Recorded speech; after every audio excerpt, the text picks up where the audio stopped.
retail, a lot of digital companies, certainly in fashion, which is my bigger kind of background, digital will be responsible for roughly around between 16 to 20% of group sales. 25 if you're doing really well, right? I think John Lewis is about 30 bucks. So, wow. if you take that as a fact. Now, if you were a retailer that I don't know, you're only 5%, you're losing people to digital. You're losing people to the internet, but your digital operations are not scaled to be able to deliver this new type of customer. So that's why digital transformation is the buzzword we hear everywhere, because it's about bringing your systems into the new world. Because I've spoken to people who work in senior positions in retail, and their view very much is that if you don't adopt the new way and you don't adopt multi-channel and omni-channel, you won't have a business. You genuinely won't, because the migration of customers to digital, you're going to need to recruit so many people on the high street just to offset the people you're losing every year. Right. And that's never, and you're going to spend tons of money doing it. So that's not, that's bad business economics. Yeah.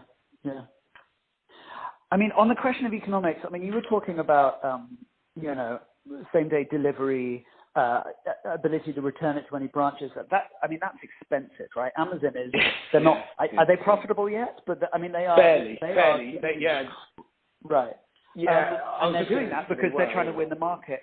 Is that a sustainable model for the entire industry? What do you do when, it feels a bit like a race to the bottom to me. Like, what would your recommendation for a stable business practice being? Would it just be cheaper, win the market, and then you'll be okay? Or is there something else you can imagine? Look, you don't have to be a value retailer to win, okay? Because there are still premium retailers that are doing very well. You look at Burberry in China, still doing really, really well. There's a bit of Brexit in there, so it's become cheaper. But, fundamentally, there are certain constructs. So the Chinese customer loves everything British, everything regal, everything to do with the royal family. So they play into that. So they play into that market. So, I think overall, your broader question was around, is it a race to the bottom? And to do with things like, Collect Plus and returning and deliveries and stuff. Yeah. Amazon can do that very easily because A, scale, and B, they're buying up other companies, at a rate of knots and using their own delivery network to service them. So it's very tough for a retailer because typically retailers don't own their own freight. What they'll do is they'll work with a courier. So they work with a courier to transport the product. Yeah, exactly. Now, the problem with that is Amazon own all of their own freight. So what that means is they can offer stupidly late delivery because they're going to guarantee it on their end. They're not relying on a third party. And that's why you have delivery cutoffs for most retail brands, because it's not our cutoff, it's the cutoff of the courier. When if we had it, we'd do it 24/7. But it's incredibly expensive. So, those barriers to Amazon has created huge barriers to entry. Would be my economics answer to it. Yeah. Interesting.